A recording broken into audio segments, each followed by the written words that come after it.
Hey, and welcome to the Hypothalamic Amenorrhea podcast, an adulting advice podcast production. I'm Danny Sheriff, and this is the place to come if you care about getting your period regularly. This podcast aims to educate, inform, and keep you motivated on your period and HA recovery track. Let's dive in. And guys, please remember that I am not a doctor and nothing on this show should be taken as medical advice. Always seek the advice of your physician. Hi ladies, I have some big news. This month, on the 13th, which is actually in 3 days, is the last time we're offering the HA Society at $12.99 a month. And here is why. I have been running the society now for since September, which has been an amazing opportunity to try out what works, what doesn't, and improve. And in April, some massive upgrades are starting. So we ran some numbers. The price is going to have to go up to be able to provide this, but I'm really excited about it. So in April, you will get immediate access to the entire community of women here, including the replays of all of the past community calls, all of the events with the experts. You'll get a one-on-one call with me to go over your story and get any big questions answered for you, get a game plan going. This is for a limited time only, probably for,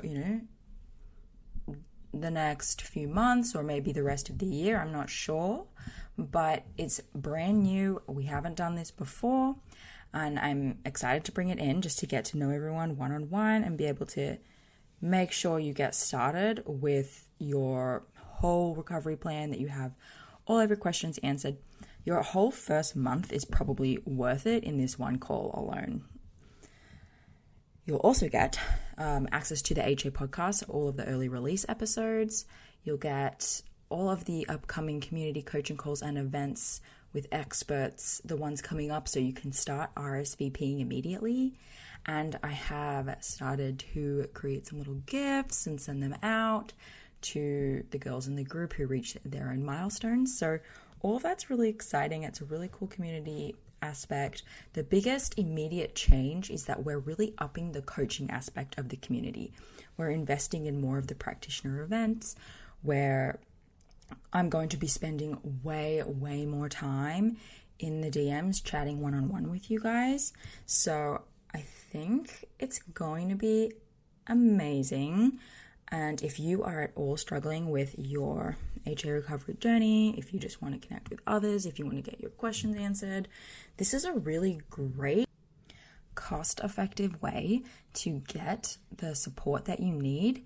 Coaching programs are in the hundreds and hundreds of dollars, and they only go for a certain period of time, but you will be able to remain a member of the HA Society, keep getting the support you need until you've recovered not just your first period, but the subsequent, as many as you want, honestly, because it's month to month. By the way, you can cancel anytime. There's no obligation there, but it's month to month. You'll keep getting support, and by the time you leave, you'll still have paid a lot less than you will for most other coaching programs. And the reason that we have it structured that way is just when you log in, you'll see the way that we run it makes it really efficient. It works really well. It's not all on me and my co-host / coach Ashley. The community aspect is real. These girls actually get on the calls and we coach each other and answer each other's questions. And so it's really facilitating a community aspect of coaching, which I think is so important because no one person has all of the answers for you. So that's why we believe so very strongly in the model that we're creating. Okay, I've gone a bit off script there, guys. So all of our this is the most important thing for you right now, coming up to this March launch. All of our current members will have access to these perks too. So nothing's changing for them. They'll get the opportunity to have the extra one-on-one call if they want to take it. They're going to get to come to all of the amazing events that come up. But the benefit is that if you join this month on March 13th, you'll get all of that access for the current significantly discounted price of $12.99. And that stays for life. So in April, the price will be rising significantly.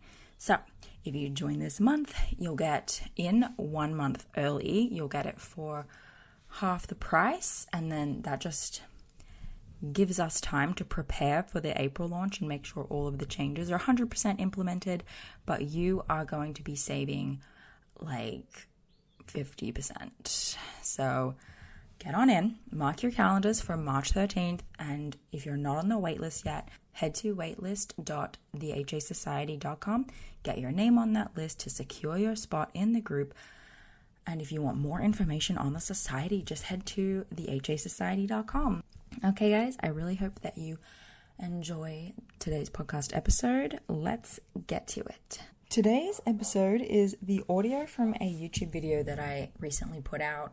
So it's just me, but don't worry, after this episode, we'll be back on track with my conversations with other people. But I really wanted to share a little bit about this topic, the pill, and ask me anything. So answering a few questions about the show, about myself, about HA. So enjoy. I am talking to you today about the pill, or why I don't really talk about the pill. I just released a blog post about this recently, but I like to hit all platforms with that kind of stuff. So I do get asked to do episodes about the pill, and the reason I don't is because I personally see it as a bit of a different issue. The first reason, quite simply, the pill wasn't really a part of my story, and so I don't think of it and it doesn't resonate too much with me. I was on the pill many years before my HA, and so I knew that that wasn't the cause of my hypothalamic amenorrhea. But I know that many other women have been on the pill and they came off the pill and they didn't get their period. And that is called post-pill amenorrhea, but you don't have amenorrhea because of the pill. And that's why I don't talk about it. That's the second reason why I don't talk about it much on the show, is just because if someone comes to me in the DMs or emailed me or does a coaching call with me and they say, I was on the pill and here's my story and I don't have my period, I just almost entirely ignore the pill bit, especially if it was months or even years ago. I don't talk about the pill because you don't have amenorrhea because of the pill. You just didn't know you had amenorrhea because of the pill, especially hypothalamic amenorrhea. So typically, when you come off the pill, it can take a couple of months, but you should get your period back. And I did a really great podcast episode with Renee McGregor where she explains this. I'll try to remember to link it into the show notes for you, but you can just search the Hypothalamic Amenorrhea podcast, Renee McGregor, and she helps to explain that the pill is masking your HA. You don't have HA because of the pill, and so it's not really to blame. What's actually happened is you just thought you had your period, and then when you went off it and it didn't come back, it makes a lot of sense to correlate that to this pill that you were taking for months or years. So yeah, they're not really the same thing. So if you are on the pill and you come off and you don't have your period, it's because of all of the same reasons everyone else gets hypothalamic amenorrhea. You're underfueled, you're highly stressed, you're just working out too much, not eating enough, putting too much pressure on yourself. Yeah. So I love to be able to say that once you're off the pill and you realize you have amenorrhea, come on into the community because you're just the same as the girl who wasn't on the pill and who has amenorrhea. So I hope that that's a little bit helpful. I hope that doesn't upset anyone. I hope that you don't feel the pill has been this wonderful thing that you've been able to put your amenorrhea on. That's just not necessarily the case for the vast majority of people. So yeah, well, that was that. Let's jump into a little bit of AMA, a bit of Ask Me Anything. I like to do these every now and then, and I think that it's a lot of fun. So question number 1 is, what is a good macronutrient range in general for people with HA? and people who are recovered from HA. I've been trying to eat 2,500 calories. What's a good macronutrient range? So this question is pretty simple. You need to be prioritizing every macronutrient, fat, protein, and carbs. So if you're, looking to kind of figure out which macronutrient is more important than the other, you're not really going to get that answer. And the thing is that there's no possible way at all for anyone to give you a general range that works for every woman with HA. Every single person in the world is pretty different with the macronutrient ranges that they need. And so you're gonna find that whatever works for you doesn't work for the girl next to you, and so on.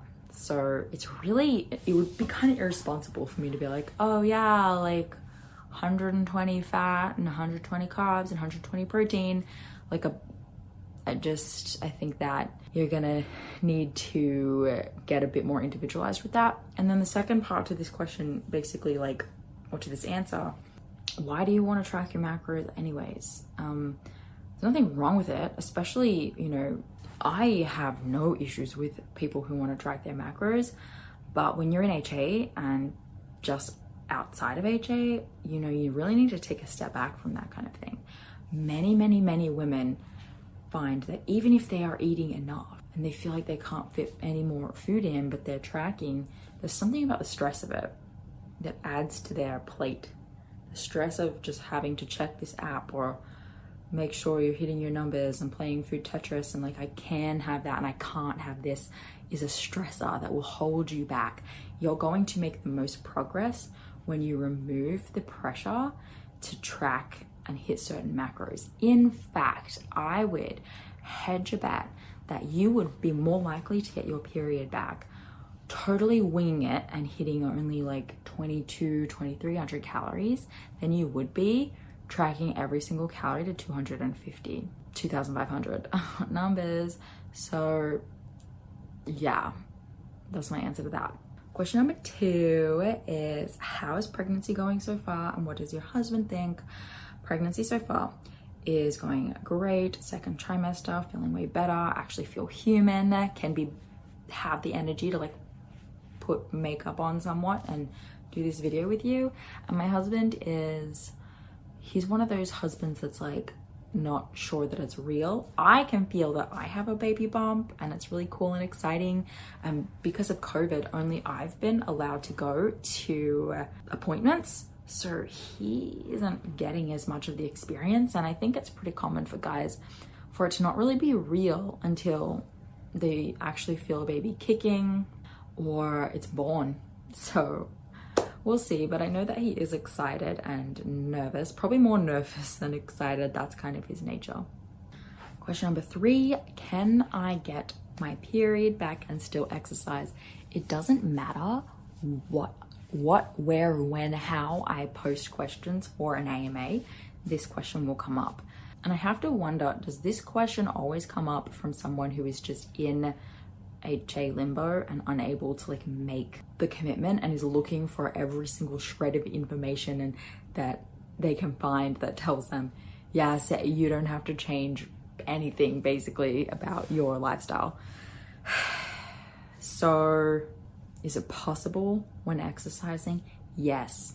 Will exercise look wildly different to what you were doing before? 99.9% sure.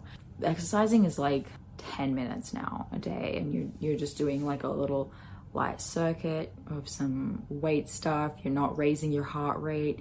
If you are redefining, because this is kind of subjective, right? What is exercise to you? Women in this community have a very strong opinion sometimes about what exercise is, and that thing that woman's doing over there, that is not exercise. And you're gonna have to rethink that. Yes, you can move your body. No, you really shouldn't be pushing the intensity. If you really want to get your period back, this is what you'll do. And that's the bottom line there. Do you have to be all in to get your period back?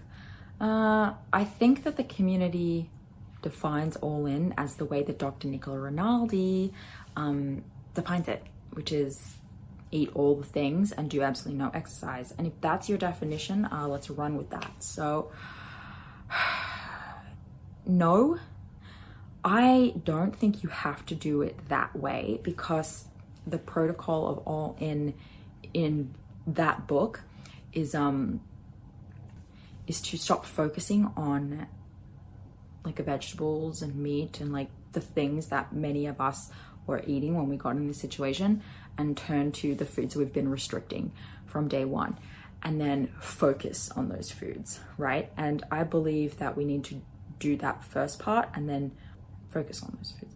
But, you know, I've seen, and my experience was, I began to eat the foods that I was restricting before, chips, burgers, ice cream, whatever, and continue to work in vegetables, high quality proteins, supplements, high quality carbohydrates, and high quality fats. Like that was so crucial. And I truly believe that there are many, many women out there trying to get their periods back, pounding at the ground with eating like chips and hot dogs and stuff only, because that's what people are saying to do, and then their body's not necessarily getting the nutrients they need. Because, so let's back it up a little bit here.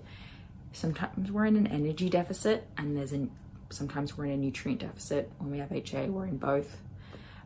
If you are just eating super high calorie foods, you're hitting that energy deficit. You're working on that. You're probably crushing it.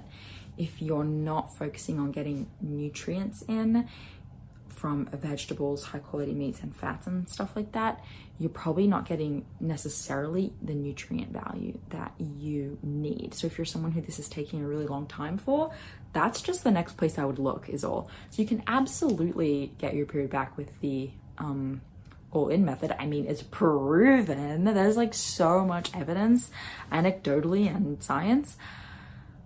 But just because you have your period back, does that mean you're healthy? No, it doesn't. So, you know, you have to look after yourself in more ways than one. The main thing is that you're working on your relationship with food so that you can get past this. So going all in is going to work for some people because that's where they're at and that's exactly what they need. And then for other people, it's not exactly what they need.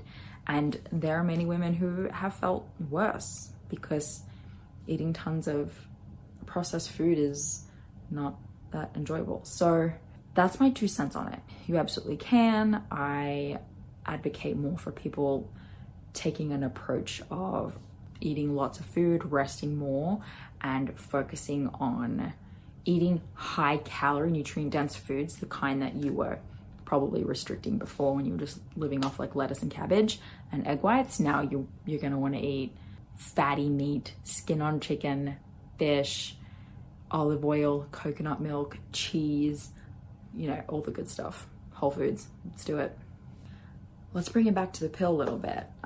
Question is, how come my friend can go off the pill and get pregnant straight away and I can't? So see, at the very beginning of this, I talked about the pill and how your HA is not related to the pill. This is exactly why that happens to people. It can feel really shitty, but it's more likely that your friend was in a position where they could go off the pill and ovulate ASAP because they weren't in energy deficit. Their body wasn't feeling stressed. Their body didn't need more care. So that's fine. How do you find your podcast guests?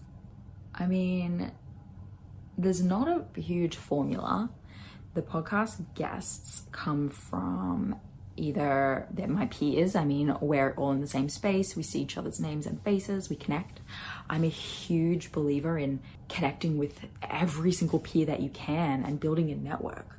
When you come across people in your industry who don't want you there, like who don't want you, you know, quote unquote, as the competition, and you know, they kind of ignore you or they like banish you and like block you from their space. Like there's lots of people who do that. Okay, I don't know about lots, but there's been some people who do that. And I'm just more of a proponent of like, if there's a peer in your space, meet them, get to know them. What can you offer them? What can they offer you? And how can you help each other grow? Because if other people in my area grow, like this, the whole HA space grow, I'm gonna grow. That's how that works. So yeah, I just see people around, I'm interested, I see them doing cool stuff, I get them on the show. And then there's also some people who are big names in the space, like we've had Lisa Hendricks and Jack, we've had Renee McGregor, and those are people that I learned a lot from before I felt like I had the confidence to come on the internet and, you know, speak my learnings. So I reached out to them and managed to get them on the show. People recommend people. I've been introduced by people. I love getting recommendations. It's so cool when listeners say like, hey, I would love to hear you talk to this person. So yeah, that's kind of how we do it. We all become best friends. How do I know if I am ready after my third period to make changes to my diet and lifestyle? So I love this question. We just did a whole talk on this inside of the HA Society recently, and I added it to the mini onboarding course because I think it's really important. Many of us lose our period after the first, second period because we made changes too soon. So it's kind of like a loaded question, but you are ready to make changes to like adding exercise back in, or, you know, going back to your favorite style of eating, like Whole30 or whatever you want to do. You're ready when your cycles are performing optimally. And this is a tough one because the only way to really know that for certain is to be tracking your cycle. Not everyone wants to do that. That's totally fine. That's your prerogative. At that point, you're going to go based more off intuition. But if you really want to be able to see when you're ready, tracking your cycle and just watching where it's at and how the different phases of your cycle are going to be, that's going to be super helpful. I do that a lot with my coaching clients, where we look at the chart and we see like if they've already gotten some periods back. All right, are we seeing signs of ovulation? Like, we seeing a long enough luteal phase? How was your bleed? Was it enough blood? That kind of thing. We do that using tracking basal body temperature. We look for a spike in basal body temperature to see if you ovulated. We look at cervical mucus. Sometimes we look at cervical position if that's what's going to work better for some people. And we look at other symptoms, right? Sore boobs, tiredness, unexplained crying, things like that really show us that your period's coming along nicely. And all of that kind of adds up into the package of a cycle that's within, you know, the 24 to 35 day range, and that it's not falling short of that or getting much longer than that. And when you start to see those results, you can be more confident that you're ready to make some changes, especially because you can use tracking the cycle to see if those changes that you're making, like adding exercise back in, are actually causing your period to behave differently. The last question for today will go with, what are some signs that your period is coming? Almost every time someone tells me their boobs are really sore, not almost every time, every single time, anecdotally, that has happened, their period has been around the corner. I feel like sore boobs is just like imminent period. And that's typically a sign for most people directly after ovulation. So you've got quite a few days of wait between then and when you'll see some blood. But yeah, sore boobs for sure. Like I was talking about earlier, tracking your cycle. If you are looking at cervical mucus, cervical position, temperature, you're gonna have some really good data there that shows you that your period's on its way. Those things can be really hard to look at when you are in the depths of HA, but you get pretty good at it. And when someone who is proficient and good at tracking or like analyzing charts can help you, then that's even better. And other signs would be, like I said, you know, if you're seeing cervical mucus in your underwear in general, even if you're not tracking it, it's a good sign that you're going to ovulate, but it's not 100%. I might even scrap that answer a little bit, just because a lot of people see follicular waves and double peaks and even cervical mucus during anovulation. But, you know, it's a huge sign of progress in the right direction. Moodiness, unexplained crying for sure. is a huge one. Like, why am I so upset about this? If you're like, that's a huge one. And skin breakouts, fatigue, just experiencing a different version of yourself is a really good sign. But yeah, I mean, everyone's different. It's one of those things where like everyone's pregnancy symptoms are different, right? Everyone's period symptoms are different too. But yeah, you should be able to notice some changes in yourself. And I would recommend, journaling and tracking like how you're feeling. I'm currently working on a journal right now because I love this kind of thing. It's the journal has like an area for symptom tracking or custom tracking so that people can, if they don't chart, they can track, I saw cervical mucus, or I felt this way today, or I think my boobs are sore, and that kind of thing. And then they can be more aware of when those are happening and start to notice that for the last 3 days in a row they had this symptom or something like that, because our brains are pretty unreliable.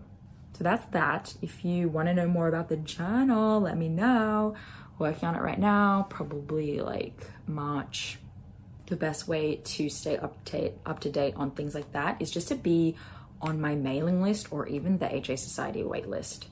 That's basically going to add you to notifications about those kinds of things. So yeah, that was fun. Thanks for joining me today, guys. I enjoy doing these little solo episodes from time to time. If you liked it too, please let me know. If you have a question you want me to do an AMA, which means ask me anything, for those of you wondering. Yeah, if you have a question you want me to answer, just like throw it to me in the DMs and I'll like copy and paste it and put it in my spreadsheet and I'll have it ready for next time. And don't forget to subscribe to this channel if you're watching on YouTube today. If you're listening to the podcast, please subscribe to the podcast. Can't thank you guys enough for joining me today. And every time you subscribe, you help another woman with a missing period in need. Okay, guys, have a great day. Thank you so much for listening today, guys. Please subscribe to the podcast, and if you could head to iTunes specifically and leave a rating or review, that would help so much because it makes it easier for other people with HA who are Googling around to find the podcast really easily. So if you do that, you're doing a service to all of the women. There used to be one kind of calculator, one that added, subtracted, multiplied, and divided. Now, on the Home Depot app, we have project calculators for everything. Tile calculators, countertop calculators, moving calculators, mulch calculators, air conditioning calculators, wallpaper calculators, grass seed calculators, installation calculators, decking calculators, paint calculators, drywall calculators, and fencing calculators to take the guesswork out of your home improvement projects. The Home Depot app. How doers get more done.